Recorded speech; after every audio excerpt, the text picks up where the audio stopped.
शहर के एक कोने में एक पुराना मकान था जिसमें प्रोफेसर रामनिवास मिश्रा अकेले रहते थे। कभी कॉलेज में इतिहास पढ़ाते थे, अब रिटायर हो चुके थे। पत्नी के गुजरने के बाद उनका दिन बस खिड़की के पास बैठकर बाहर देखना बन गया था। वो खिड़की उनके लिए जिंदगी से जुड़ा आखिरी रिश्ता थी। हर सुबह चाय बनाते, अखबार पढ़ते और फिर उसी कुर्सी पर बैठ जाते। उस खिड़की से कॉलोनी का पार्क दिखता था, जहां बच्चे खेलते और लोग आते जाते, मगर कोई उनके घर की तरफ नहीं देखता था।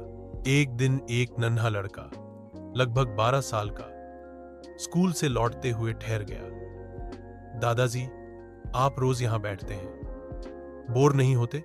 रामनिवास जी चौंके, फिर मुस्कुराए। मैं जिंदगी देखता हूं बेटा, बोर नहीं होता। यादें बहुत साथ देती हैं। मेरा नाम आरव है, हम पास वाले घर में नए आए हैं, लड़के ने कहा। उस दिन के बाद से आरव रोज आता। पहले बातें, फिर कहानियां, फिर इतिहास के किस्से। रामनिवास जी ने उसे बताया कि कैसे झांसी की रानी, गांधी जी और भगत सिंह के बारे में सोचते हुए वो बड़ा हुआ था।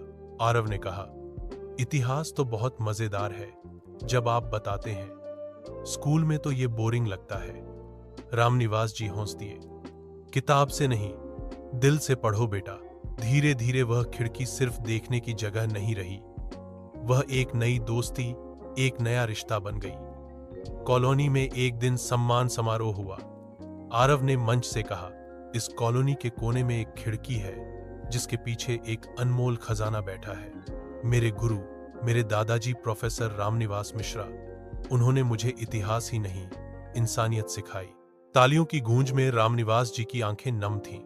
उन्हें समझ आया जैसे उनकी खिड़की खुली रहती थी, वैसे ही दिल को भी खुला रखना चाहिए, क्योंकि कभी कभी जिंदगी वापस लौटती है, एक मासूम मुस्कान के रूप में। सीख, हर बुजुर्ग की एक खिड़की होती है यादों से भरी।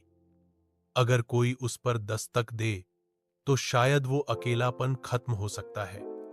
कभी कभी एक छोटा बच्चा किसी की पूरी दुनिया रोशन कर सकता है।